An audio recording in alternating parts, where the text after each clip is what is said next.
अपने सेशन का आगाज़ करते हैं। अल्हम्दुलिल्लाहि कसीरन तय्यबन बारकन फ़ीही अल्लाहुम्मा सल्ली अला मोहम्मद व अला आलि मोहम्मद। आज के हमारे इस सेशन का मकसद यानी करंट अफेयर्स को डिस्कस करना है। हमारे माशरे में बहुत से ऐसे इश्यूज़ परवान चढ़ रहे हैं जिन इश्यूज़ की वजह से हमारा फैमिली सिस्टम बर्बाद हो रहा है। तो उन इश्यूज़ को हम डिस्कस करेंगे करंट अफेयर्स के कि एक इस एतबार से कि मौजूदा दौर में इस्लाम में यानी औरतों का क्या किरदार होना चाहिए। क्योंकि आप देखें कि इस दुनिया के अंदर अल्लाह सुब्हानहू व तआला ने बहुत सारी मखलूक़ात बनाई हैं और उन मखलूक़ात में से यानी सबसे जो अफ़ज़ल मखलूक है अशरफुल मखलूक़ात वो इंसान है। इसी तरह उस इंसान के अंदर एक ऐसी सलाहियत होनी चाहिए कि जब इस दुनिया के अंदर बहुत से इंसान भी यानी आते हैं और जानवर भी आते हैं, लेकिन एक इंसान को अल्लाह ताला ने अशरफुल मखलूक़ात बनाया है। तो एक इंसान का एक ऐसा इस सोसाइटी पे, मुआशरे पे इम्पैक्ट होना चाहिए कि वो जब इस दुनिया में आए तो उसकी सबब इस दुनिया के अंदर बहुत से खैर फैले, यानी उसके सबब बहुत से लोग इस दुनिया के अंदर यानी दीन की बात सीखें, इल्म की बात सीखें, और जब वो इस दुनिया से जाए तो वाक़तन वो इस बात का सबूत दे कि वो अशरफुल मखलूक़ात था। वो इस बात का सबूत ना दे कि वो एक इंसान, जिस तरह जानवर भी इस दुनिया में आते हैं, उनकी भी औलाद होती है, वो भी इस दुनिया से मर जाते हैं, इस तरह यानी एक और शख्स का किरदार नहीं होना चाहिए। अब ये चाहिए चाहे मर्द है या औरत है, यानी गोया कि कोई भी अगर इस दुनिया के अंदर आया हुआ है, उस शख्स के ऊपर लाजिम है कि वो इस तरह एग्जामिन यानी अपने आप को वैल्यूएट करे कि मुझे अल्लाह ताला ने अशरफुल मखलूक़ात बनाया है, तो क्या मैं उस यानी अशरफुल मखलूक़ात होने का हक़ अदा कर रहा हूँ कि नहीं कर रहा। तो इसलिए इसमें टारगेट सिर्फ यानी वुमेंस नहीं है। हाँ, ज़ाहिर है इसमें मेल्स का भी हम आने वाले सेशंस में इस वाले से सीखेंगे, जानेंगे कि मेल्स का क्या किरदार होना चाहिए इस्लाम के अंदर। लेकिन ज़ाहिर है इसमें टॉपिक ख़वातीन है, तो इसका मकसद सेशन का ये जानना है कि हम इस यानी औरतों का इस्लाम में क्या किरदार होना चाहिए। इसीलिए इन सेशन में हम सीखेंगे कि औरतों की क्या ज़िम्मेदारियाँ और औरतें किस तरह अपने किरदार को अच्छे तरीके से यानी निभा सकती हैं और किस तरह इस्लाम की यानी हवाले से खिदमत कर सकती हैं बतौर एक मुस्लिम वुमन, एक मोमिना या एक मुस्लिमा, वो किस तरह एफिशिएंट वे में, अच्छे वे में परफॉर्म कर सकती हैं। ये आज के हमारे सेशन का मकसद है। अब देखें कि हम में से हर एक शख्स यानी अल्लाह के रसूल इस्लाम ने फरमाया कि वो उससे उसकी रौयत के वास्ते सवाल किया जाएगा। अब देखें अल्लाह के रसूल इस्लाम ने फरमाया कि तुम में से हर एक निगहबान है, आगाह हो जाओ, उससे उसकी राया यानी उसकी रौयत के मुतालिक सवाल किया जाएगा। इसी तरह फरमाया अल्लाह के रसूल इस्लाम ने कि जो हाकिम वक्त है वो लोगों पर निगहबान है, उससे उसकी राया के मुतालिक बहुत परसों की सवाल किया जाएगा। इसी तरह फरमाया कि जो मर्द है यानी वो अपने घर वालों का निगहबान है और औरत अपने शौहर के अहल खाना और उसकी औलाद की निगरान है, इससे इस मुतालिक सवाल किया जाएगा। तो हम में से हर एक शख्स जो इस दुनिया में आया है, ना सिर्फ उसकी ज़िम्मेदारी बनती है, ना सिर्फ उसके अशरफुल मखलूक़ात होने का तकाज़ा है, बल्कि उससे इस मुतालिक सवाल भी किया जाएगा कि तुम में से हर एक शख्स से उसकी रवायत के मुतालिक सवाल किया जाएगा। तो आप लोगों ने इस चीज़ को यानी फ़ोकस करना है कि जो लोग भी यानी इस दुनिया के अंदर आ रहे हैं, हम इस दुनिया का जब भी इस दुनिया के आते हैं तो हम एक ज़िंदगी का मकसद हो, हर बंदे को एम्बिशियस होना चाहिए, क्योंकि एक इंसान है अगर वो बेमकसद ज़िंदगी गुजार रहा है तो वो एक जानवर से ज़िंदगी। आप देखें इस यानी हदीस के मुताबिक जो सही बुखारी के अल्लाह के रसूल इस्लाम ने फरमाया कि तुम में से हर एक निगहबान है, हर एक से उसकी रवायत के मुतालिक सवाल किया जाएगा। इससे हमें ये बात समझ में आती है कि बहुत से लोग इस दुनिया के अंदर जब आए हैं तो उनको अपनी ज़िम्मेदारी का एहसास नहीं होता, उनको ये बात मालूम नहीं होती कि हमारी ज़िम्मेदारी क्या है या हमें किस तरह सोसाइटी में परफॉर्म करना है। उसकी क्या रीज़न है, यानी एक माशरे में क्यों ये बिगाड़ पैदा हो रहा है। इसमें एक बहुत बड़ी गलती मर्दों की भी है, ख़वातीन की भी है। जब हमारे माशरे में आप देखते हैं कि बहुत से लोग यानी वुमेंस के साथ आप देखते हैं जुल्म होता है, यानी उनके जो हस्बैंड हैं उनके साथ सही तरीके से डील नहीं करते, जुल्म और जबर करते हैं। जब वो जुल्म और जबर करते हैं तो अल्लाह के रसूल इस्लाम के दौर में ये जब कोई शख्स किसी को यानी तलाक देता या वो उसका शौहर फौत हो जाता तो बहुत ज़्यादा निकाह करना आसान था। हमारे माशरे में जब यानी इस दौर के अंदर निकाह करना बहुत मुश्किल है, ख़ास तौर पे जो लड़का या लड़की यानी उसकी पहले शादी हो चुकी है तो उसकी अगर डाइवोर्स हुई है या कोई फौत हो गया तो उसकी दोबारा शादी बड़ी मुश्किल होती है। इसलिए हमारे मुआशरे में बहुत से यानी ख़वातीन और मर्द अपनी ज़िम्मेदारी को नहीं जानते, और अगर जानते भी हैं तो वो ये कहते हैं कि जी मर्दों ने बहुत जुल्म किया है, तो हर औरत को एक इंडिपेंडेंट वुमन होना चाहिए, हर औरत को ये सलाहियत होनी चाहिए कि वो अपने यानी खुद अपने आप को कमा सके, और इस मकसद के तहत वो अपनी जो प्राइमरी रिस्पॉन्सिबिलिटीज़ हैं जो इस्लाम ने इनके ऊपर लाजिम की हैं उसको फरामोश किए देते हैं। अब इस चीज़ को ज़रा देखें कि हमारे माशरे में एक बहुत बड़ा फितना जो बढ़ता जा रहा है फेमिनिज़म का और हिजाबी फेमिनिज़म का, कि जो बज़ाहिर पर्दा करते हैं लेकिन उनके अंदर फेमिनिज़म के यानी जरासीम पाए जाते हैं। अब इस्लाम इस वाले से क्या कहता है, देखें क्यों हम इस चीज़ को सीख रहे हैं कि हम किसी ख़ास मॉडल के, किसी ख़ास शख्स की राय के ऊपर नहीं देख रहे। अल्लाह ताला सूरत निसा के अंदर ये बात बयान फरमाता है कि जब तुम्हारा आपस में किसी चीज़ में इख्तलाफ हो जाए तो उस मामले को लौटाओ अल्लाह और उसके रसूल की तरफ। यानी किसी मामले में इख्तलाफ होगा तो हमने उस मामले को अल्लाह और उसके रसूल की तरफ लौटाना है। और फिर हम देखेंगे कि अल्लाह और उसके रसूल इस वाले से क्या बात बयान फरमाते हैं। जब हमारे माशरे में मर्दों की तरफ से ख़वातीन पे जुल्म किया जाता है, इसकी यानी इस मसले की को जड़ से नहीं ख़त्म किया जाता। क्या होता है कि जी ख़वातीन के ऊपर जब जुल्म होता है तो उसकी वजह से वो एक रिएक्शन कर रही होती हैं, यानी रिएक्शन में अमल कर रही होती हैं। अब इसका अगर आप इस चीज़ को देखें कि एक यानी मर्द अगर जुल्म कर रहा है, उसकी तरबियत किसने करनी थी? यानी यानी औरत अगर कहती है कि मर्द आजकल के बहुत बुरे हैं, तो उस मर्द के की तरबियत किसके हाथ में है? उस मर्द की जो ज़हनियत है, उसकी सोच है, उसकी तरबियत है, वो किसने शेप देनी है? उसको कौन चेंज कर सकता है? उसके इख्तियार किसके पास है? ज़िम्मेदारी किसकी है? ये सब बातों का जवाब औरत, उसकी वालदा की ज़िम्मेदारी है। तो हम यानी हमारा मुआशरा रूट काज़ के ऊपर अमल नहीं कर रहा कि ऐसे मर्द क्यों पैदा हो रहे हैं, क्यों मर्दों की तरबियत नहीं की जा रही, कि क्यों उनको समझाया नहीं जाता, उनको दीन की तालीम नहीं बताई जाती, उनको यानी आपस में अज़वाजिन को कैसे खुशगवार गुजारना है, बजाय कि यह तालीम दी जाए उनका पढ़ के निकाह कर दिया जाता है। फिर वो मुआशरे में यानी आपस में एक दूसरे के लिए वो है कि एक फितना बने होते हैं, एक किस्म की उनके आपस में आजमाइश बने होते हैं एक दूसरे के लिए। इस सबब से हम इस चीज़ को आज के सेशन में सीखना चाहते हैं, जानना चाहते हैं कि लोग रिएक्शन में अमल कर रहे हैं कि जी मर्द बुरे हैं, ठीक है, अब औरत को प्राइमरी जिम्मेदारी नहीं पूरी करनी, उसको यानी औलाद पैदा नहीं करनी, या अगर करनी भी है तो उसकी हमने तरबियत औरत की ज़िम्मे नहीं है, या वो औरत नहीं करेगी, वो किसी और की ज़िम्मे डाल देगी।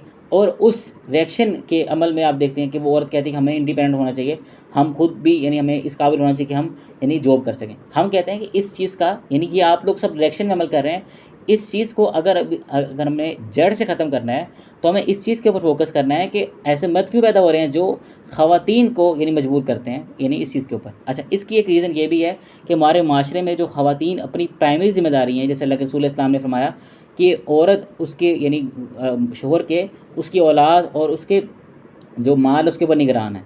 अब यानी उसकी हिफाजत करने वाली है, उसकी जो हिफाजत है, उनकी तरबियत है, उस औरत के ज़िम्मे है। अब ख़वातीन इससे क्यों भाग रही हैं? उसकी रीज़न ये है कि वो एक इंडिपेंडेंट वुमन बनना चाहती हैं। इसके पीछे पहली रीज़न मैंने बताई कि जो मर्दों की गलती कि वो जब ख़वातीन पे जुल्म करते हैं, उस जुल्म के सबब यानी ये रिएक्शन आता है। दूसरा एक जो प्रोपेगेंडा हमारे मुआशरे में, हमारी माशरे में प्लांट किया जा रहा है, वो यानी मगरिब की तरफ से, कि वो ये चाहते हैं कि वुमन जो है वो एक कमोडिटी के तौर पर, आप देखते होंगे कि बाहर के ममालिक में यानी औरत को एक कमोडिटी के तौर पर पेश किया जाता है, यानी एक ऐसी उसको ऐड के अंदर एक प्रोडक्ट के तौर पर पेश किया जा रहा होता है। यानी सिंपल एक कार की भी ऐड आ रही है तो उसके अंदर भी फ़ीमेल को ऐड किया जा रहा है, क्यों?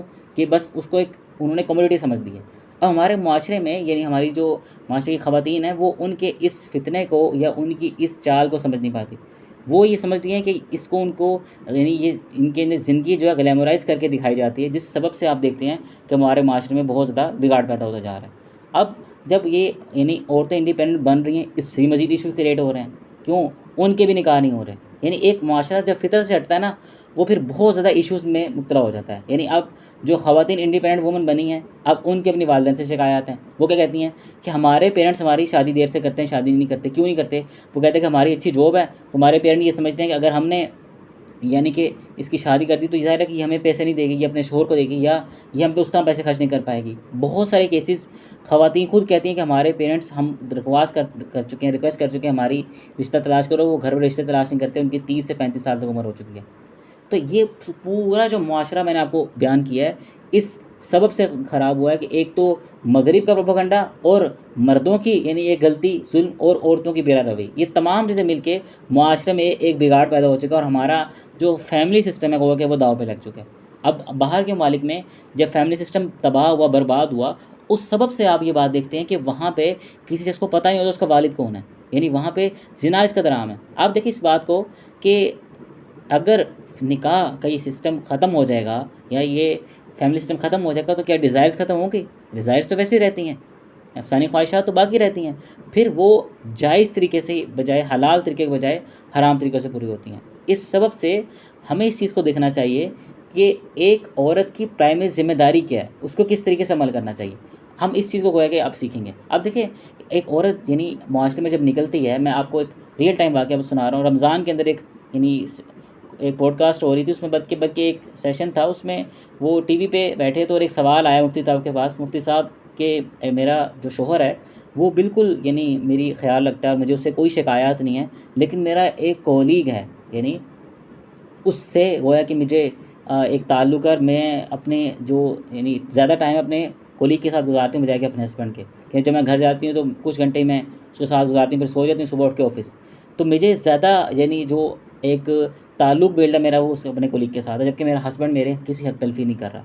अब ये जो ख़वातीन मर्दों के लिए आज़माइश बनी, ये सब माशरे में इसी वजह से बिगाड़ पैदा हो रहा है। अभी मैं आपको उसके फैक्ट्स बता रहा हूँ कि जब फ़ीमेल इंडिपेंडेंट हुई तो उसका उनको क्या फ़ेस करना पड़ा, उसकी वजह से जो उनकी मैरिड लाइफ़ इस तरह मुतासिर हो रही है। बहुत सारे एस्पेक्ट्स हैं। इन तमाम एस्पेक्ट्स को पहले हम जाँच लेते हैं, उसके बाद हम इसका हल क्या है उसको जानेंगे। अब देखिए अल्लाह के रसूल इस्लाम ने फरमाया कि अहले जहन्नम की 2 किस्में ऐसी हैं जिनको मैंने भी अभी तक नहीं देखा। अल्लाह के रसूल इस्लाम जब मेराज पे गए थे, तो अल्लाह के रसूल इस्लाम को जन्नत भी दिखलाई गई थी और जहन्नुम भी दिखलाई गई थी। अल्लाह के रसूल इस्लाम ने फरमाया कि उन औरतों की यानी जो किस्म है वो इनमें से एक किस्म औरतों की है कि जो यानी लिबास पहनने के बावजूद भी यानी नंगी होंगी, और दूसरी सिर्फ इनके सर इलाका बख्त की यानी ऊँटों की तरह कोहान की तरह ऐसे झुके होंगे। जैसे ऊँट होता है ना, ऐसे कई लोग ख़वातीन ऐसे जुड़ा करती हैं बालों का कि ऐसे जैसे गोया कि ऊँट की कोहान हो। और फरमाया अल्लाह के रसूल इस्लाम ने कि इन औरतों की यानी सिफ़त होती है कि ये मर्दों को अपनी तरफ माइल करने वाली होती हैं, खुद उनकी तरफ माइल करने वाली होती हैं। और फरमाया कि अल्लाह के रसूल इस्लाम ने कि ये ऐसी औरतें जन्नत की खुशबू तक भी ना पाएँगी, हालाँकि जन्नत की जो खुशबू है वो 40 साल की मसाफ़त से आती होगी। तो यहाँ तक मैंने इस बात को सीखा कि एक फ़ीमेल जो एक रिएक्शन में इंडिपेंडेंट वूमन बनने चली थी, वो उसका इफ़ेक्ट क्या हुआ कि जब उसने फ़ितरत को यानी हट गई, उसने अपनी प्राइमरी ज़िम्मेदारी को नहीं समझा। ये अल्लाह ताला ने फरमाया था कि अपने घरों में टिके रहो, अपनी ज़ीनत का इज़हार मत करो। वो मर्दों के लिए भी आज़माइश बनी हुई है, अपने शोहर के साथ भी वो नाइंसाफ़ी कर रही है, उसके साथ गोया कि वफ़ा नहीं कर रही, और वो ख़ुद भी लोगों के मर्दों के लिए आज़माइश बनी है। वो इस सबब से लोगों को अपनी तरफ माइल कर रही है, तो वो जहन्नुम में गोया कि जा रही है। अब देखें, अगर एक को-वर्किंग एनवायरनमेंट है तो वहाँ पे इस्लाम कोई भी आदमी इस चीज़ को आपको इजाज़त नहीं देता कि आप को-वर्किंग एनवायरनमेंट में काम करें। अगर किसी ने काम करना भी है तो फीमेल्स का एक बिल्कुल अलग सेटअप हो और मेल्स का बिल्कुल एक अलग सेटअप हो। जब ये बिल्कुल एक सेम सेटअप होगा तो यकीनन ये अगर फिज़िकली है तो ये आम तौर पे फितना ही लेकर आता है, आज़माइश ही लेकर आता है। इस सबब से आप देखें कि जो उन्होंने एक रिएक्शन में या मगरिब के प्रोपेगेंडे में आके, या यानी मैंने ये इस बात को सोचा कि ये जो ख़वातीन अपनी प्राइमरी ज़िम्मेदारी को छोड़, इसके पहले पीछे 3 रीज़न है कि उनको लगता है कि जी मर्द उनके हकूक़ पूरा नहीं करेंगे, उनके साथ ज़ुल्म करेंगे, हम इसलिए इंडिपेंडेंट वुमन बने। दूसरी वजह कि वो यानी ख़ुद उनके दिल में दुनिया की मोहब्बत होती है। तीसरी वजह कि वो मगरिब के प्रोपेगेंडे के ऊपर या उनका जो एक हमारे मुआशरे में एक फ़ज़ूल रस्में हमारे मुआशरे में प्लांट करना चाह रहे हैं, या ये ज़हनियत को प्लांट करना चाह रहे हैं, उसको वो फ़ॉलो कर रही होती हैं। अब इन चीज़ों को अगर आप रिएक्शन में देखें तो वो ख़वातीन गोया कि मर्दों के लिए आज़माइश बनी हुई हैं। सही बुखारी में हदीस है कि अल्लाह के रसूल इस्लाम ने फरमाया कि मैंने अपने बाद मर्दों के लिए औरतों से बढ़कर नुकसान पहुँचाने वाली कोई आज़माइश नहीं छोड़ी। यानी आम तौर पे इस दुनिया के अंदर जो अगर हम तवाज़ुन देखें, प्रोपोर्शन देखें, तो 50% ही फीमेल्स हैं, 50% ही मेल्स हैं। बाज़ कहते हैं 55-45 है, लेकिन ऑलमोस्ट इसके लगभग है। यानी हमारी टोटल आबादी का 50% के लिए सबसे बड़ी आज़माइश क्या है, फितना क्या है, ख़वातीन, औरतें। और ये मैं नहीं कह रहा, ये अल्लाह के रसूल इस्लाम ने अपनी नबूवत वाली अल्फाज से ये अपनी नबूवत वाली ज़ुबान से ये अल्फाज बयान फरमाए हैं।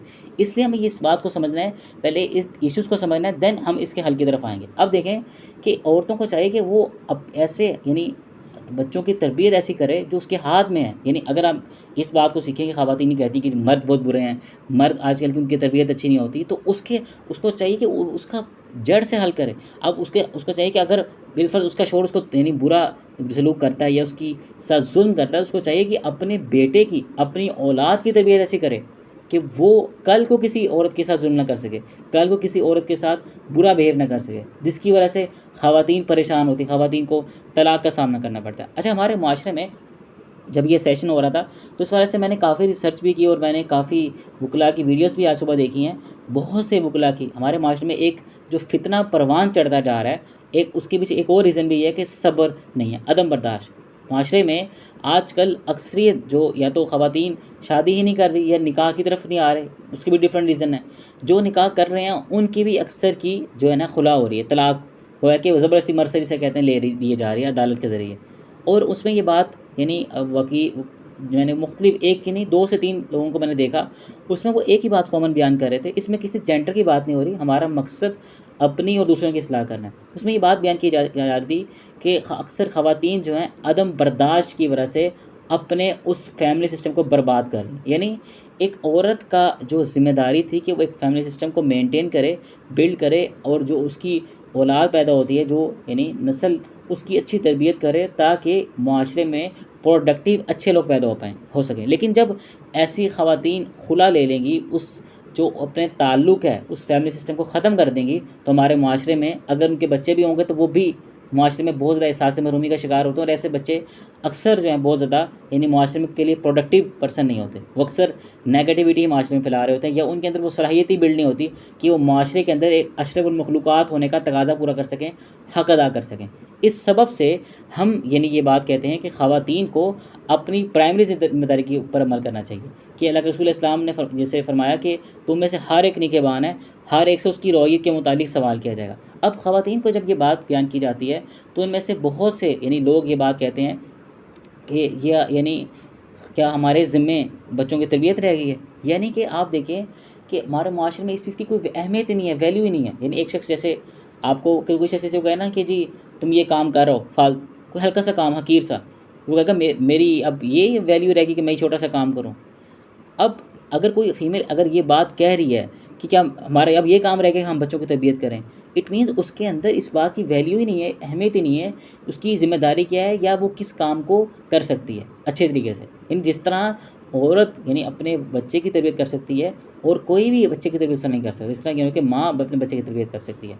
इसलिए हमें इस चीज़ को यानी फ़ोकस करना है, इस चीज़ की तरफ तवज्जो करनी है बात की कि ख़वातीन अगर अपनी असल ज़िम्मेदारी की तरफ नहीं बढ़ेंगी, अगर असल ज़िम्मेदारी को नहीं अदा करेंगी, तो उस वजह से माशरे में बिगाड़ पैदा हो। कैसे बिगाड़ पैदा होगा कि जब वो तरबियत नहीं करेंगी तो ऐसे मर्द पैदा होंगे जो ख़वातीन के हकूक़ नहीं देंगे, उनकी ज़िम्मेदारी पूरा नहीं करेंगे। दूसरा कि वो एक अच्छी वुमन ही बन सकेंगी, अगर वो कोर वर्किंग एनवायरनमेंट में जाएंगी तो वो दूसरे मर्दों के लिए फितना बनेगी, आजमाइश बनेगी।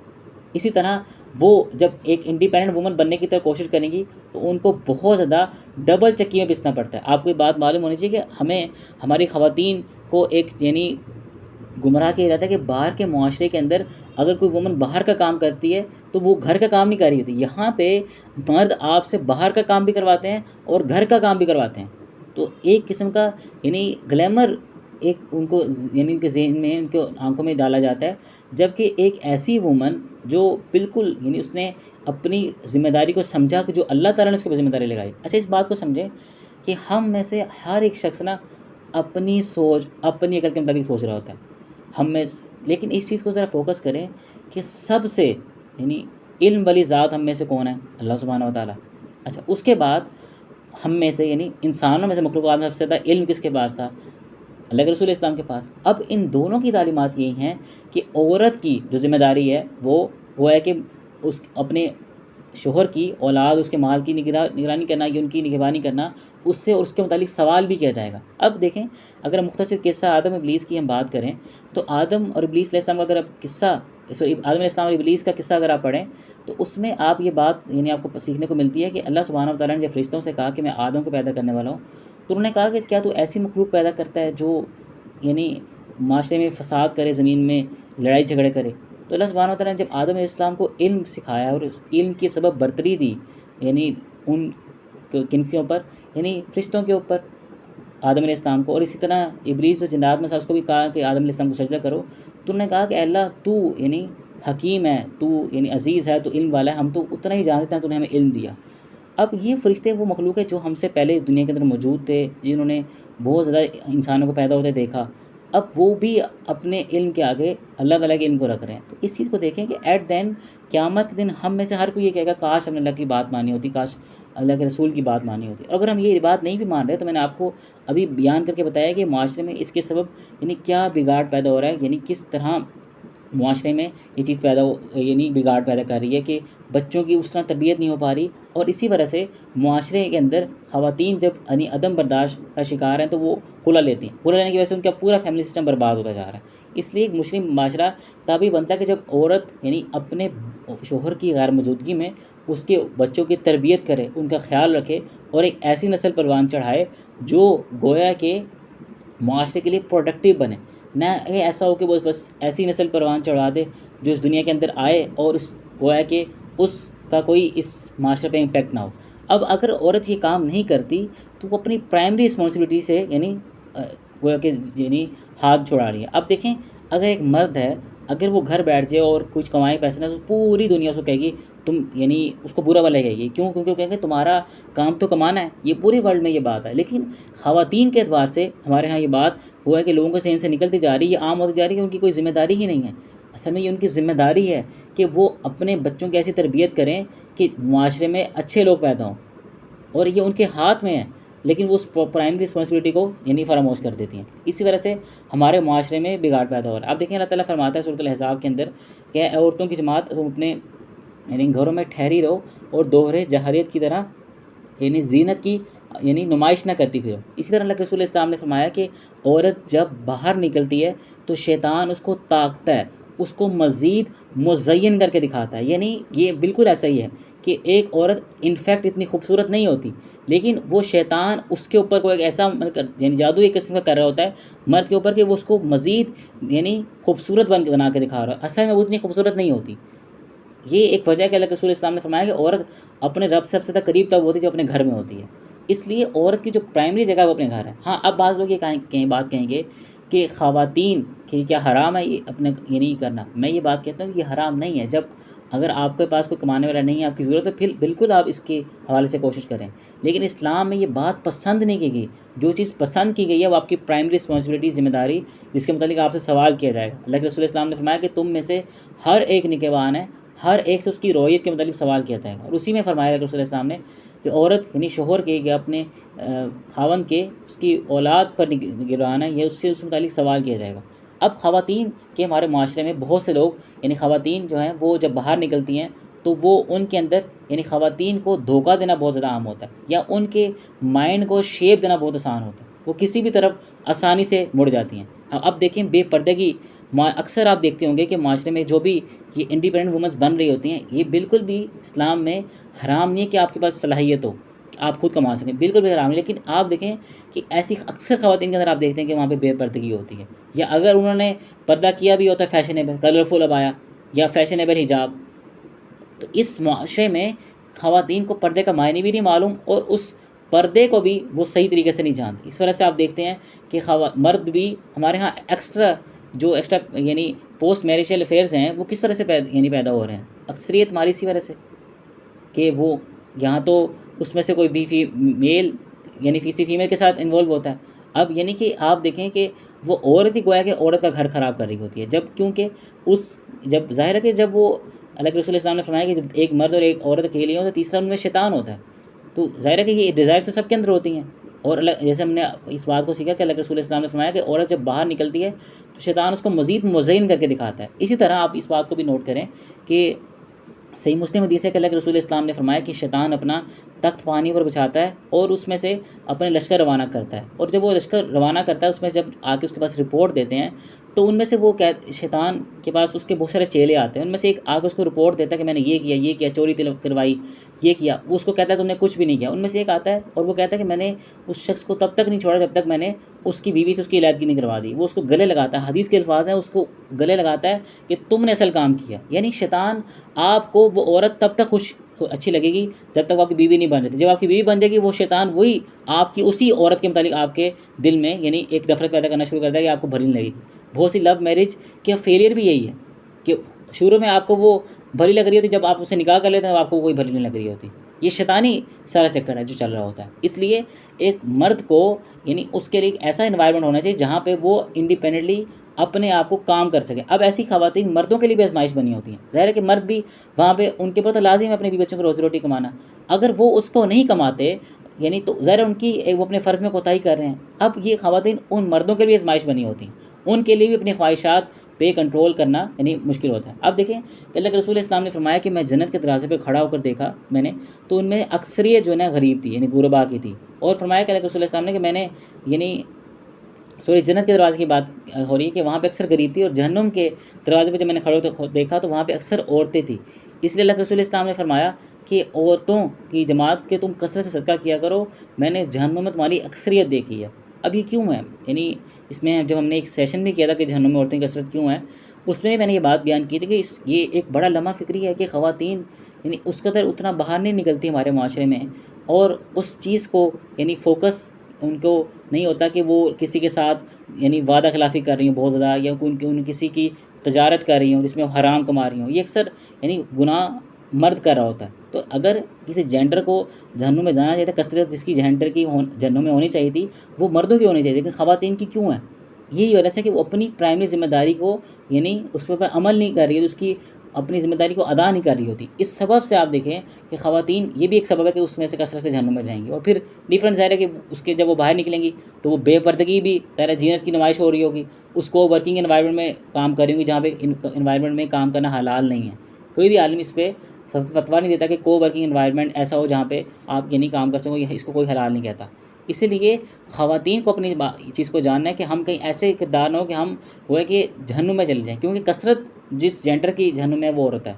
इसलिए एक औरत को चाहिए कि जो वो इस तरह अपने आप को यानी ज़ेबतन करे, इस तरह अपने आप को यानी ढाँप ले कि उसकी ज़ीनत ज़ाहिर ना हो। ये इस चीज़ का हमें यानी करना चाहिए। अच्छा, इसी तरह हमारे माशरे में एक और चीज़ जो बढ़ती जा रही है, फ़ेमिनिज़्म, यानी ख़वातीन जब दीन की तरफ आती हैं, इसको कहें कि इस्लामिक फ़ेमिनिज़्म या हिजाबी फ़ेमिनिज़्म कह लें, या फ़ेमिनिज़्म। पहले हमारे माशरे में एक चीज़ ये बात बयान की जाती थी कि यानी मर्दों के हवाले से कि उनके ज़िम्मे ज़ाहिर है वो कव्वाम अल्लाह ताला ने उनको बनाया है और उनके ज़िम्मे यानी घर का खर्चा वगैरह चलाना है, जबकि बाकी जो लोग हैं उनके यानी उन जो उसके घर वाले हैं उसके मातहत हैं। अब उनका जो खर्चा है उस शोहर के ज़िम्मे है। अब इस चीज़ को यानी हमारे माशरे में, पूरी दुनिया में ये बात आम है, लेकिन जो ख़वातीन हैं उनकी ज़िम्मेदारी थी कि वो औलाद की तरबियत करें। जब ये फ़ेमिनिज़्म यानी हमारे माशरे में परवान चढ़ता गया वक्त के साथ साथ, तो यहाँ तक बात आई कि ख़वातीन ने कहा कि हमारे ज़िम्मे मर्द के यानी अपनी ज़िम्मेदारी पूरा करना नहीं है, उसके घर के वालों की ज़िम्मेदारी नहीं है, हम उसकी सिर्फ अपने शौहर का काम करेंगे। वक्त के साथ साथ ये हिजाबी फ़ेमिनिज़्म मज़ीद बिगड़ती हुई शक्ल इख्तियार करता गया, और अब ये भी माशरे के अंदर बात है कि वो कहते हैं कि जो हमारे ज़िम्मे अपने शौहर का काम भी नहीं है, ना ही औरत की तरबियत है। कई ऐसी फ़ीमेल्स जो बिल्कुल यानी हिजाब करती हैं, पर्दा करती हैं, ख़ुद को दीनदार कहती हैं, लेकिन वो कहती हैं कि जो बच्चे की तरबियत है वो हमारे ज़िम्मे नहीं है, हमारे ज़िम्मे यानी हम जो चाहे करना चाहें ना, शौहर की भी ज़िम्मेदारी हमारे ऊपर नहीं है, यानी बस शौहर के ऊपर उल्टा है कि वो हमारी यानी काम करे। अब इस चीज़ को देखें कि इस मुआशरे के में जो एक बिगाड़ पैदा होता जा रहा है, इस सबब से आप देख रहे हैं कि मुआशरे में बहुत ज़्यादा खुलाआम होती जा रही है। बहुत से लोग निकाह नहीं कर रहे। ये मेरी बात लिख के रख लें कि अक्सर अगर ये मुआशरे में हमारी इसी तरह चलता रहा तो आप देखें कि बाय द एंड ऑफ 2035 या 40 बहुत से लोग निकाह नहीं करेंगे, शादी करना छोड़ देंगे, और एट देन नुकसान क्या होगा कि इस्लाम का जो फैमिली सिस्टम है ये बर्बाद हो जाएगा। जब ये बर्बाद होगा तो माशरे में फिर डिज़ायर्स तो ख़त्म नहीं होंगी, फिर ये यानी डिज़ायर्स जो हैं हराम तरीके से पूरी होंगी। जैसा कि आप वहाँ पे जाएँ मगरिब के अंदर, तो वहाँ पे किसी को नहीं पता होता कि उसकी औलाद कौन सी है, यानी या ये वाक़ई किसी को पता नहीं होता कि मेरा वालिद कौन सा है। आपके सामने कई केसेस ऐसे आते रहते हैं। इवन कि एक गवर्नमेंट के गालिबन फ्रांस की गवर्नमेंट की यानी एक वज़ीर थी, और उसकी जो यानी वो हामला थी और वो 4 मर्द दावा कर रहे थे कि बच्चा हमारा है। आप देखें कि मुआशरे के अंदर जब बेरहमी आम होती है, उस सबब से क्या फितना। मैं आपको ये बताना चाह रहा हूँ कि जिनके अंदर हमने अगर इस पे अमल ना किया, इस चीज़ को दुरुस्त ना किया, तो जिस स्टेज पे हमने 2035 या 40 पे पहुँचना है वो ये स्टेज है। इसलिए अगर हम आज इस पर यानी जैसे हमारा ये सेशन हो रहा है, इसके क्लिप्स भी बनेंगे, अगर हमने आज इस वाले से आगाही ना फैलाई तो हमारा मुआशरा बर्बाद हो जाएगा और ये फैमिली सिस्टम ख़त्म हो जाएगा। आपको मुआशरे में बिल्कुल आपकी जो आने वाली नस्लें हैं वो भी बहुत यानी बुरी चीज़ का सामना करेगी, उनकी तरबियत करने वाला कोई नहीं होगा। इसलिए इस चीज़ को देखें, हमारे माशरे में जब ये ख़वातीन ये बात करती हैं तो वो कहती हैं कि जी हमारे ज़िम्मे शोहर के वालिदैन क्या या उनके घरों की खिदमत नहीं। अब हमारे पास एक हदीस आती है, हम इसको देखते हैं कि जाबिर बिन अब्दुल्ला रज़ियल्लाहु अन्हु ये बात बयान करते हैं कि अल्लाह के रसूल इस्लाम ने ये बात बयान फरमाई कि पूछा कि ए जाबिर क्या तुमने निकाह कर लिया है? वो कहते हैं अल्लाह के रसूल बिल्कुल मैंने निकाह कर लिया है। अल्लाह के रसूल इस्लाम ने पूछा कि तुमने निकाह किससे किया, यानी किस औरत से किया है? तो वो कहते हैं अल्लाह के रसूल इस्लाम कि मैंने जिस यानी औरत से निकाह किया है वो एक बेवा औरत है। तो अल्लाह के रसूल इस्लाम ने फरमाया कि तुमने बेवा औरत से निकाह क्यों किया, तुमने कंवारी औरत से निकाह क्यों नहीं किया? वो है कि वो यानी तुम्हारी साथ खेलती, तुम उसके साथ खेलते। अब वो कहते हैं कि अल्लाह के रसूल मेरे वालिद ग़ज़वा उहद के अंदर शहीद हो गए हैं, और मैंने ये नहीं चाहा कि मैं एक यानी ना तजर्बाकार लड़की ला के उनके पास पर बिठा दूँ, इसलिए मैंने ये चाहा कि मैं एक ऐसी उन्हीं औरत लेके आऊँ जो उनकी देखभाल कर सके। अल्लाह के रसूल इस्लाम ने फरमाया कि तुमने अच्छा किया। एक रिवायत में अल्फाज़ हैं कि अल्लाह के रसूल इस्लाम ने फरमाया कि तो अल्लाह ताला तुम्हें बरकत दे। अब अगर ये चीज़ इस्लाम में जायज़ ना होती या औरत की ज़िम्मेदारी ना होती, अल्लाह के रसूल इस्लाम उसको फ़ौरन रोकते कि तुम उस औरत के साथ क्यों ज़्यादती कर रहे हो, उस औरत के साथ क्यों ज़िल्म कर रहे हो, उसके वो तो ये है ही नहीं बात। हालांकि ये बात हमारे मुआशरे में आजकल लोगों ने बना ली है। ये बिल्कुल ही हदीस इस बात की तरफ तवज्जो दिलाती है कि औरत अगर कुछ इसलिए निकाह करता है कि अपने घर वालों की यानी खिदमत करवा ले या अपने वालिदैन की बस ज़ाहिर है कि देखभाल के लिए, इसमें कोई गुनाह नहीं है। अल्लाह के रसूल इस्लाम फरमा रहे तुमने अच्छा किया। सही बुखारी में हदीस है, एक रिवायत में तुमने अल्लाह ताला के रसूल ने उसको बरकत की दुआ दी। अच्छा, एक ये वजह कि वो इस बात से हमारे माशरे में तलाक होती है और लोग यानी फैमिली सिस्टम की तरफ नहीं आ रहे। एक और वजह कि ख़वातीन ये कहती हैं कि अल्लाह के रसूल इस्लाम के वाले से, सही बुखारी में हदीस है कि आज हम इस वाले से थोड़ा टॉपिक भी मैं सर्च कर रहे थे तो हमने सही बुखारी के जब चैप्टर ओपन किया तो वहाँ पे मैंने एक चीज़ अजीब चीज़ देखी कि अल्लाह के रसूल इस्लाम ने फरमाया कि बेहतरीन जो औरतें हैं वो कुरैश की औरतें हैं, कि ये अपने यानी जो शोहर है और उसकी औलाद है उसकी देखभाल करती हैं, उनसे मोहब्बत करने वाली होती हैं और ये एक है कि उनकी निगरान होती हैं। उसी से अगली हदीस में आता है कि सईदा आयशा से पूछा गया कि अल्लाह के रसूल इस्लाम से के हवाले से पूछा गया कि वो घर में क्या करते थे, तो फरमाया सईदा आयशा ने कि अल्लाह के रसूल इस्लाम जब घर में होते तो अपनी बेगमात के यानी घर के में कामकाज में हाथ बटाते थे और जब नमाज का वक्त हो जाता उस नमाज के वक्त में फिर अल्लाह के रसूल इस्लाम नमाज के लिए चले जाते। अब ये वो हदीस है जिससे गलत फहम लेके हमारे माशरे में बिगाड़ पैदा हो रहा है। देखें, जिस कदर जो भी माशरे में यानी गुमराही फैली है या बिगाड़ पैदा हुआ है, कोई भी फ़िरका बना है, सब का एक ही कसूर होता है कि उन्होंने किसी भी एक आयत हदीस का गलत मानी लिया होता है। कादियानी भी यही करते हैं, बिल्कुल सेम उनका ही है। वो भी आपको ये पेश नहीं करेंगे, कोई कहानी पेश नहीं करेंगे, वो आपको आयत पेश करेंगे कि इस आयत के मुताबिक साबित करते हैं हमारा वो जो दज्जाल है वो नबी है। तो ये सब गलत फहम ले रहे थे। अब इस चीज़ को हम काउंट फॉर करते हैं कि वाक़तन अल्लाह के रसूल इस्लाम किस तरह की वो खिदमत करते थे। अब इस बात को देखें कि सईदा आयशा ये बात बयान फरमाती हैं कि हम अल्लाह के रसूल इस्लाम की जो बेगमात हैं, हमारा जो गुजारा है वो पानी और खजूर के ऊपर होता था। पहली बात कि हम पानी और खजूर के ऊपर गुजारा करते थे। और एक मशहूर हदीस अल्लाह के रसूल इस्लाम ने ये बात बयान फरमाई कि बल्कि उनके वाले से ये बात बयान की जाती है कि उन अल्लाह के रसूल इस्लाम के घर कई दफ़ा 2-2 महीने चूल्हा नहीं जलता था। ये तो अल्लाह के रसूल इस्लाम किस काम में हाथ बटा रहे हैं जब वहाँ पे घर भी छोटा सा सईदा आयशा का और खाने को भी 2-3 महीने कुछ नहीं पकता, गुजारा भी किसके ऊपर हो रहा, खजूर पे, तो ना वहाँ खाना पक रहा है ना वहाँ पे बर्तन धुल रहे हैं। फिर अल्लाह के रसूल इस्लाम किस काम में हाथ बटा रहे हैं? सवाल यानी खुद सोचें ना, गौर फिक्र करें कि अल्लाह के रसूल इस्लाम किस काम में हाथ बटाते हैं। असल आप उस चीज़ को ज़रा समझते हैं कि हमारे माशरे में किस कदर गुमराही फैलाई जाती है कि अल्लाह के रसूल इस्लाम किस यानी धोखा दे रहे हैं ना। एक बात जो अल्लाह के रसूल इस्लाम ने किया नहीं अमल, वो अल्लाह के रसूल के साथ मंसूब कर देना, ये ज़्यादती है, ये तहरीफ कहलाता है दीन में। अब अल्लाह के रसूल इस्लाम के दौर में क्या होता था कि आज के दौर में आप एक यानी बटन ऑन करें, उसको स्विच करें, गैस आपके पास ऑलरेडी सिलेंडर है। उस दौर में लकड़ियाँ जला के लेके आनी पड़ती थी। आज के दौर में आज एक बटन दबाएं, मोटर चलती, पानी आ रहा है, तो उस वक्त कुएँ से पानी लेके आना पड़ता था, दूर से कुएँ से पानी उठा के, वज़न भी उठाना पड़ता था, चलना भी पड़ता था। हमें यहाँ चलना पड़े ना सिर्फ, वही यानी लोगों के लिए मुश्किल होता है। जैसे आजकल हमारे पास बाइक्स है, कार्स है, तो हमें पानी उठा के लाना नहीं पड़ता, हमें सिर्फ फिल्टर प्लांट से भरवा के लाना पड़ता है, वही मुश्किल होता है। आप उनकी जो इस मेहनत को देखें कि वो लोग पानी उठा के लाते थे, इस तरह उनके पास चक्की हाथ से पीसते थे, उस भारी से पत्थर की चक्की को हाथ से पीसते थे। और आजकल क्या होता है कि वो शोहर यानी वो आटा पिसवा के ला के देता है। तो अगर किसी शोहर ने आपको घर में वॉशिंग मशीन लगा दी है या उसने आपको मोटर लगवा दी है, उसने आपको गैस से कनेक्शन करवा दिया है, उसने आपको ये तमाम सहूलत दे दी, उसने आपको परमानेंट आसानी कर दी है, वो परमानेंट हाथ बटा दिया है जो अल्लाह के रसूल इस्लाम बटाते थे। ये असल में काम था। वहाँ पे सईदा फ़ातिमा अल्लाह के रसूल इस्लाम के पास आती है। मशहूर हदीस है तस्बीह फ़ातिमा वाली, जिसमें आता है कि 33 मरतबा सुबहान अल्लाह, 33 मरतबा अल्हम्दुलिल्लाह, 33 मरतबा अल्लाहु अकबर पढ़ो। उसमें अल्लाह के रसूल इस्लाम के पास सईदा फ़ातिमा आती हैं, कहती हैं अल्लाह के रसूल के मेरे हाथों में छाले पड़ गए हैं और काम करके चक्की से आटा पीस के, इसका तो टफ़ लाइफ थी। अब क्या बताएं, आजकल की ख़वातीन की लाइफ इतनी टफ़ है, यानी वो उस चीज़ को मिसाल बना रही कि उस वक्त किस कदर टफ़ लाइफ थी। इस वजह से मर्दों के लिए भी हाथ बटाना लाजिम हो जाता था। लेकिन आजकल अगर मर्द ने आपके लिए इस गैस से कनेक्शन कर दी या अगर पानी का कनेक्शन लगवा दिया है तो उसने परमानेंट हाथ वो बटा दिए जो अल्लाह के रसूल इस्लाम बटाते थे। और उस अल्लाह के रसूल इस्लाम घर तो खाना पकता ही नहीं था और गुजारा सईदा आयशा फरमा रही हैं खजूर और पानी भी होता था। उसमें कौन से बर्तन ख़राब होते, उसमें कौन सी चीज़ पकती है, उसमें कौन सी चीज़ लेके आनी पड़ती है।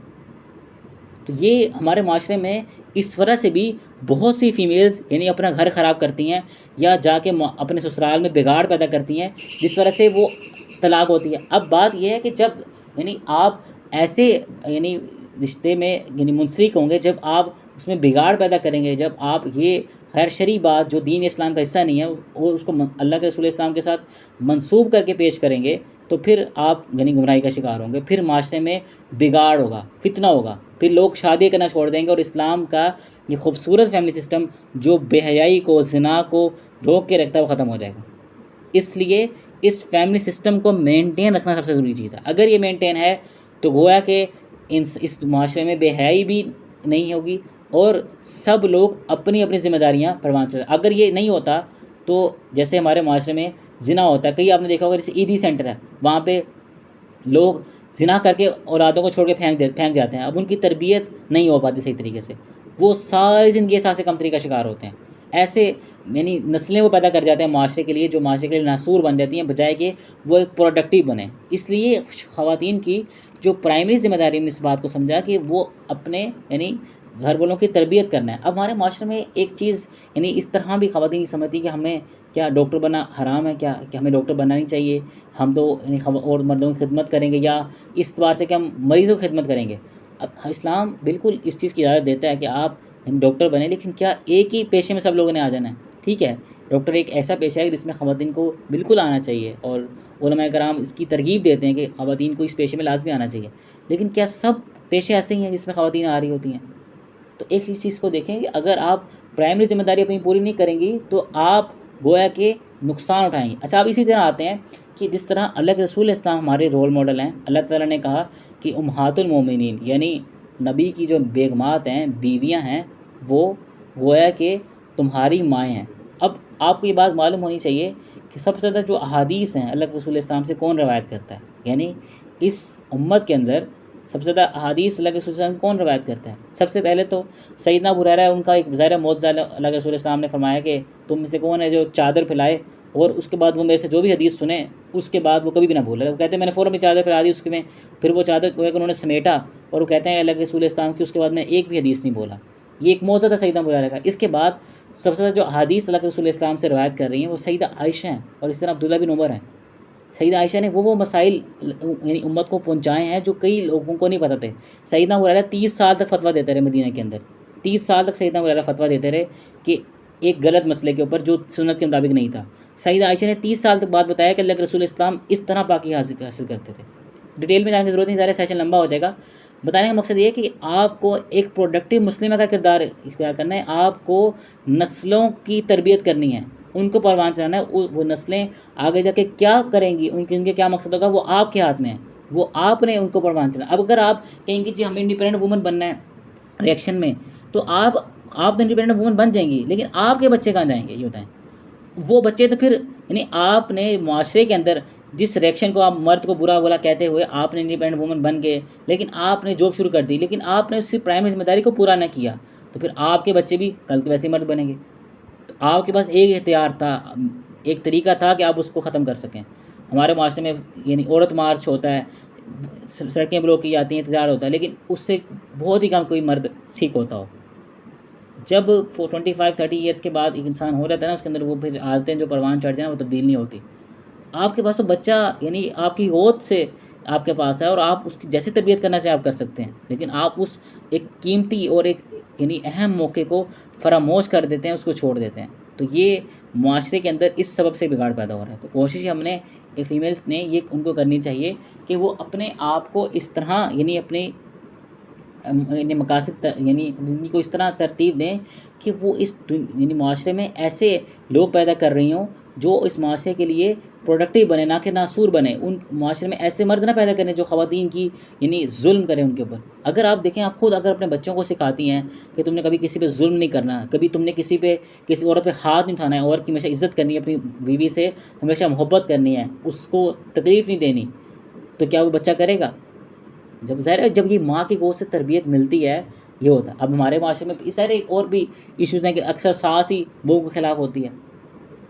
ये एट देन औरत ही औरत की दुश्मन बनी हुई है। आप देखें वहाँ पे एक्स्ट्रा मैरिटल अफेयर जो है उसका भी वो घर औरत ख़राब कर रही है। तो इन तमाम बिगाड़ जो ये पैदा माशरे के अंदर हो रहा है, इसका सबब क्या है? ये ख़वातीन की अपनी प्राइमरी ज़िम्मेदारी को न पैदा करना। एक बात जान लें, अल्लाह सुब्हानहू व तआला की ज़ात, इस पे ईमान रख लें, ये हमारा ईमान है, कुरान की आयत भी है। अल्लाह ताला की ज़ात सबसे ज़्यादा हिकमत वाली है। अगर उसने कोई हुक्म दिया ना उसने हमारे लिए कोई चीज़ सोची है या उसने हमें कोई चीज़ बताई है, तो वो सबसे बेस्ट चीज़ है। अगर हम उसके ख़िलाफ़ चलेंगे ना, तो फिर वो है कि हम गुमराही के शिकार होंगे। फिर हम यानी आप देखें कि उस चीज़ की तरफ पैरवी करेंगे जिस चीज़ की तरफ यानी शैतान हमें लगा रहा होता। अब देखें कि अल्लाह ताला को शैतान ने ये चैलेंज किया था कि मैं यानी इनको यानी इस बात पे उभारूँगा कि ये जानवरों के कान काटें और यानी फ़ितरत के ख़िलाफ़ अमल करें। अब देखें कि एक वुमन, आपको एक वाक़या सुनाता हूँ। अब्दुल्ला बिन मसूद ने एक फ़तवा दिया कि हर उस औरत पे लानत हो कि जो हुस्न की खातिर चेहरे से बाल उखड़वाती है और यानी अपने दांतों को कुशादा करते हुए टैटू बनवाती है, जैसे प्लकिंग होता है हमारे आम तौर पे। तो ये ज़ाहिर इस्लाम में जायज़ नहीं है। तो एक औरत आके कहती है कि यानी आप इसको हराम कह रहे हैं, मैंने तो आपकी यानी सोजा के अंदर शोहर के यानी शोहर उनको कहती है उनके सैयदना अब्दुल्ला बिन मसूद को कि आपकी बीवी के अंदर भी ये मैंने बुराइयाँ देखी हैं। अब्दुल्ला बिन मसूद कहते हैं कि सुनो, अगर वो उसके अंदर ये बुराई होती तो क्या वो मेरी बीवी होती? यानी आप देखिएगा हमारे यहाँ एक बहुत बड़ी गलती मर्दों की भी है कि उन्होंने सीरत को फोकस ही नहीं किया। अभी मैंने जब रिसर्च की इस वाले से, मैंने कुछ पेजेस देखे जहाँ पे वो रिश्ते के वाले से थे, कुछ वकला की वीडियोस देखी, उसमें वो बता रहे थे कि आजकल हर मर्द को खूबसूरत लड़की चाहिए, उसका प्रायोरिटी दीन नहीं है। आप इस बात को देखें कि हमारे यहाँ जो ख़वातीन बेरहमी का शिकार हैं वो क्यों हैं? अगर ये मर्द की भी एक बहुत बड़ी गलती है, हम आगे जाके जुलाई में जो हमारे सेशन होंगे उसमें हम इस पूरा डिस्कस करेंगे मर्दों ने किन गलतियों से माशरे में बिगाड़ पैदा हुआ है। लेकिन आप देखें, अगर मर्द इस बात पर फोकस करते, लाइक रसूल इस्लाम की हदीस पे अमल करते जो सही बुखारी में है कि औरत से 4 चीज़ों की वजह से निकाह किया जाता है, उसके हुस्न, उसकी माल दौलत, उसके आला नस्ब ख़ानदान की वजह से और उसके दीन की वजह से। तुम दीनदारी को तरजीह दो और इसको दीनदारी को तरजीह दे के कामयाबी हासिल करो, वरना तेरी यानी नाक खाक आलूद हो, यानी कि तुम गोए का ज़ीलो ख़वार हो। ये लाइक रसूल इस्लाम के अल्फाज हैं हदीस के सही बुखारी में। अब उस शख्स को चाहिए था कि उस पर अमल करता है, लेकिन वो किस पे अमल करता है? हुस्न वाली बात पे, जिसकी तरगीब नहीं दी गई, इसके मना किया गया। अब आप ये बात बताएं कि अगर मर्द इस बात को ठान लें, आज इस बात को मर्द ठान लें कि हमने ऐसी औरत से शादी ही नहीं करनी जिसको इसने कम अज़ कम इतना दीन ना पड़ा हो, तो क्या माएँ क्या करेंगी बताएं? खुद सोचें।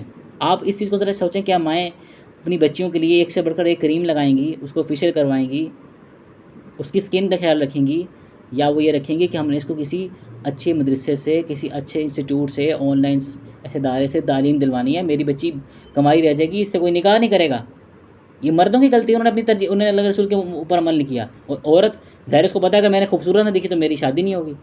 मैंने अपनी स्किन केयर के ऊपर कितना पैसा खर्च किया जाता है, मेकअप कॉस्मेटिक्स के ऊपर कितना उस पर टाइम भी लगाया जाता है उसको ढूंढने में, उसका ज़ाहिर है।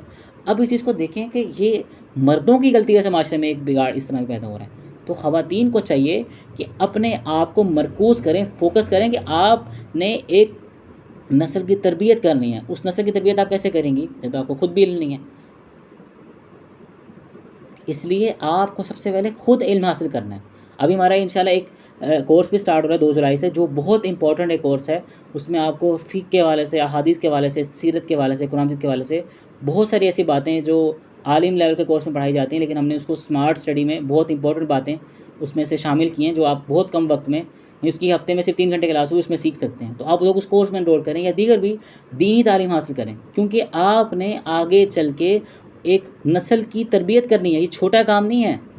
लोग समझते हैं ये यानी ख़वातीन इसको हल्का काम समझती है कि हम इस काम के लिए रह गई हैं कि बच्चों के डायपर चेंज करें। वो तो ठीक है, वो एक उसी के साथ उस काम के अंदर शामिल है, लेकिन आप इस चीज़ को देखें कि आप उस नस्ल को शेप दे रही हैं। आप वो बच्चे की तरबियत करें, मुआशरे के अंदर ऐसे यानी लोग पैदा हों। आप देखें यहाँ पे सैयदा मरियम अलैहिस्सलाम की वालदा के हवाले से, तो उन्होंने क्या मन्नत मानी थी कि अल्लाह कि मुझे बेटा था, अगर मैं यानी उसको तेरे दीन के रास्ते में सर्व करूँगी, तो उन्होंने अल्लाह ताला ने उनको बेटी अता की।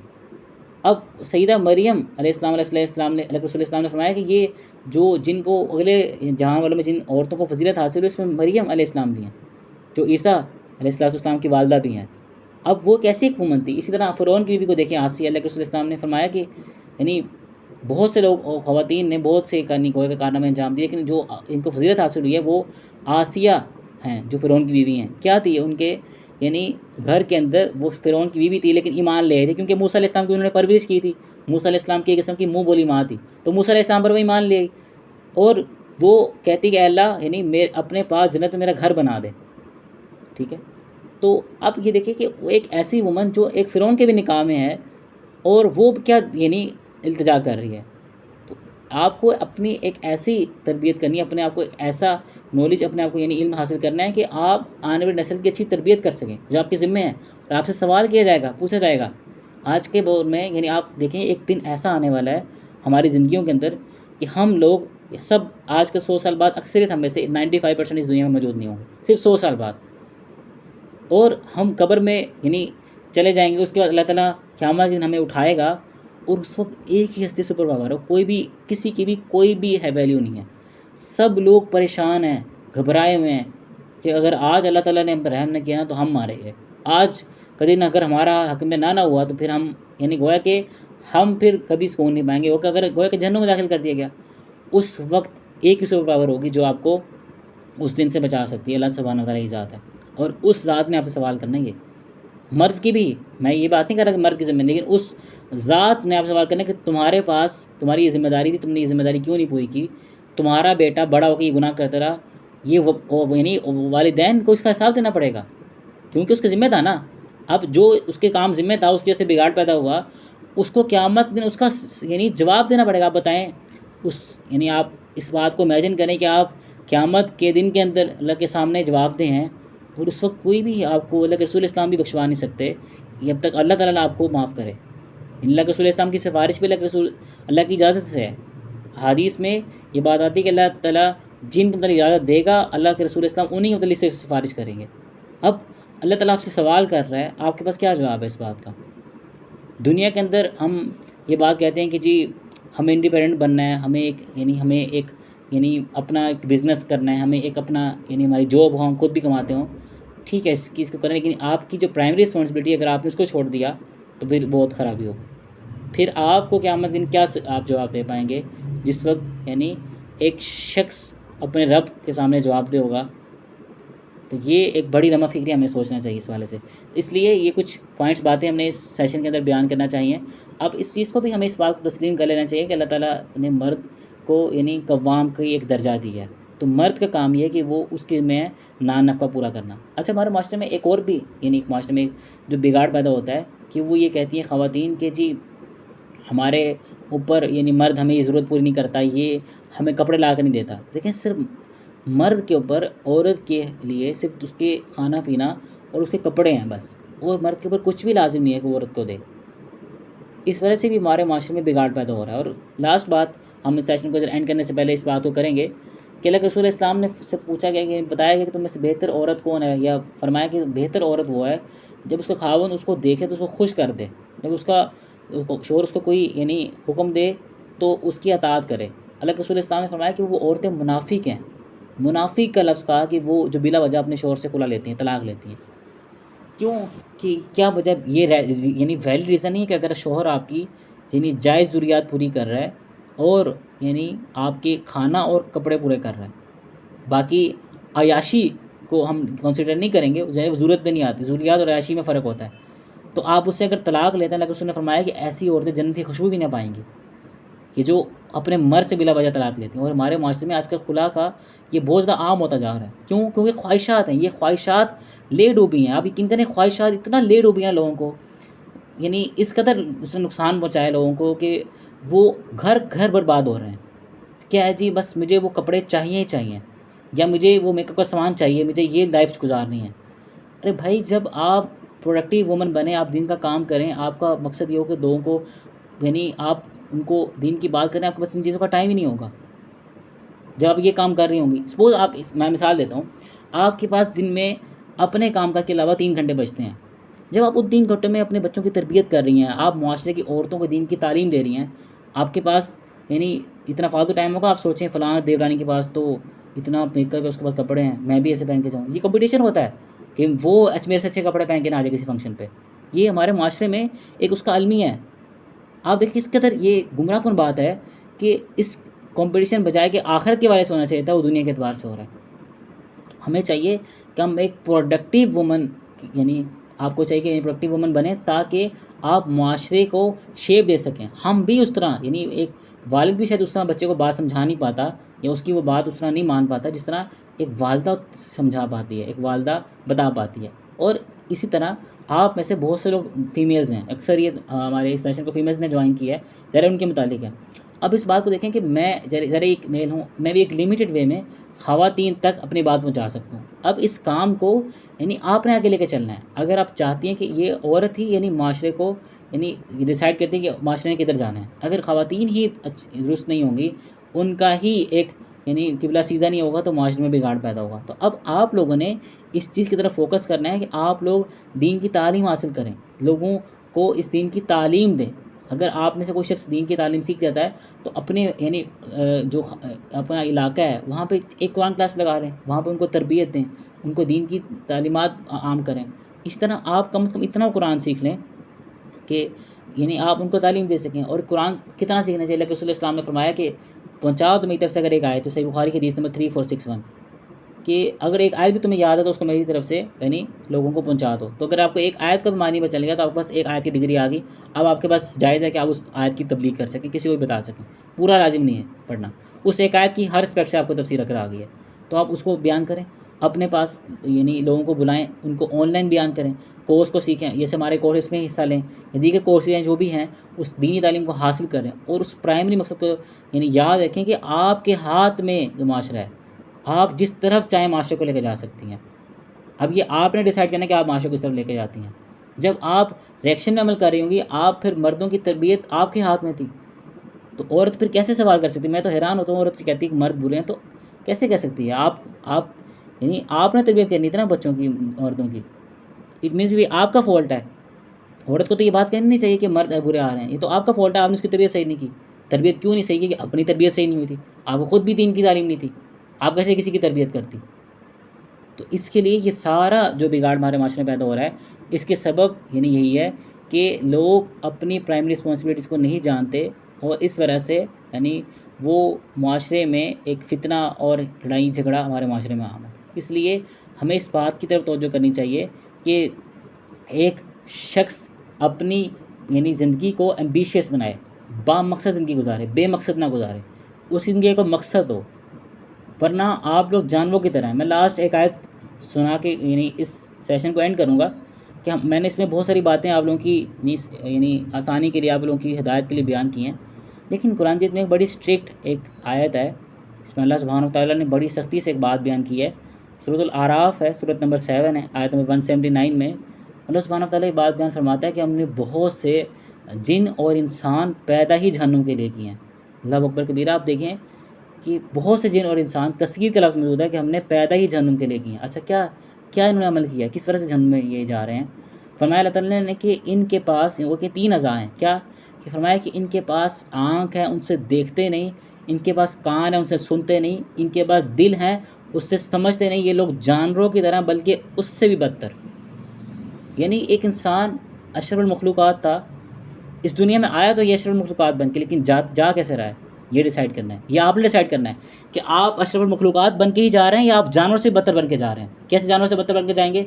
जब आपको मैं यानी जैसे मैं स्पोर्ट्स बात बयान कर रहा हूँ, उसको समझा रहा हूँ, आप अपने दिल में ये बात सोच नहीं रहे, अपने कान से इस बात को सुन रहे हैं, लेकिन अपने दिल में इस बात की तरफ गौर फिक्र नहीं करें कि जो बात बयान की जा रही दुरुस्त, हम इस पर अमल करें। अगर आप इस पर अमल नहीं करते, इस अपनी आप को अपनी ज़िंदगी को एक बामकसद ज़िंदगी नहीं बनाते, तो अल्लाह सुब्हानहू व तआला, मैं फ़तवा नहीं लगा रहा, अल्लाह ताला कह रहा है कि ये लोग जानवरों से भी बदतर हैं, क्योंकि उनके पास तो शऊर नहीं था ना। आपको तो अल्लाह ने अशरफुल मखलूक़ात बनाया, शऊर दिया, फिर भी आप इस दुनिया में आते हैं, जानवरों की तरह औलाद पैदा की, उनकी कोई तरबियत ना की, और वो इस दुनिया में वो भी उन्होंने भी कोई तरबियत नहीं की, इस दुनिया से चले गए।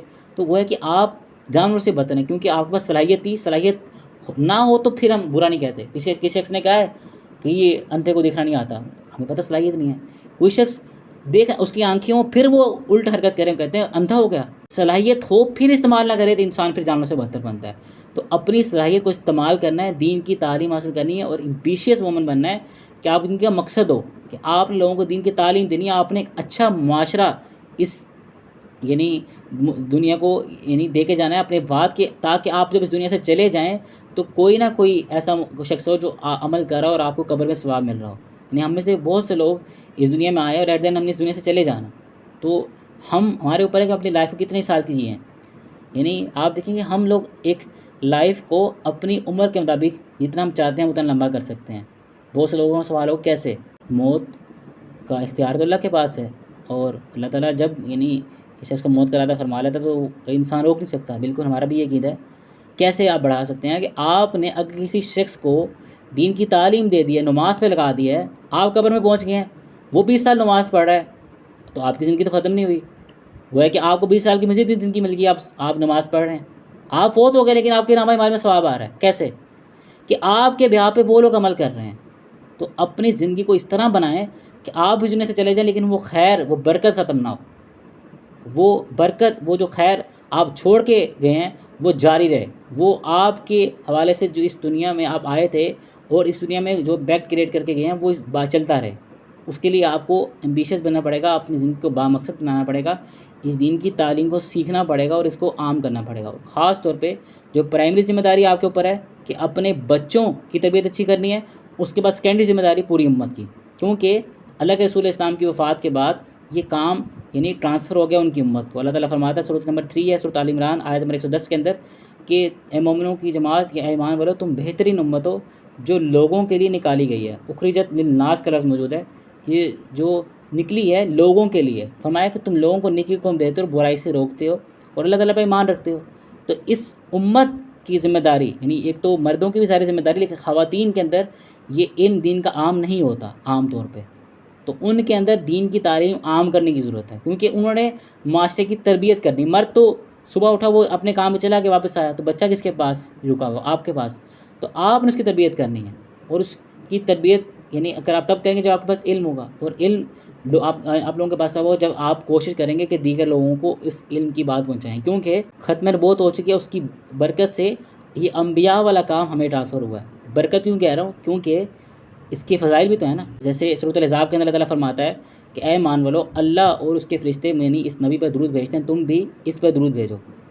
अब यही सेम फ़ज़ीलत उन लोगों के लिए भी है कि सुनन तिरमिज़ी में हदीस है कि अल्लाह के रसूल इस्लाम फरमाते हैं कि अल्लाह उसके फ़रिश्ते चूंटियाँ अपने बिलों में और मछलियाँ वो है कि अपने समंदर में उस शख्स के लिए खैर व बरकत की दुआ करती हैं जो लोगों को यानी नेकी का हुक्म देता है, बुराई से रोकता है, उनको खैर व भलाई की तालीम देता है। सेम वही फ़ज़ीलत उस शख्स को मिल जाती है। तो यही हमारा आज का सेशन था। उम्मीद करते हैं मैंने कोशिश की कि आप लोगों को ये बात समझा सकूं कि आप लोगों की प्राइमरी ज़िम्मेदारी क्या है और आप लोगों ने किस तरह माशरे के अंदर यानी माशरे को एक पर सही तरीके से परवान चढ़ाना है और किस तरह माशरे के अंदर ये जो बिगाड़ है, ये जो फैमिली सिस्टम हमारा दाव पे लगा हुआ है, कैसे इसको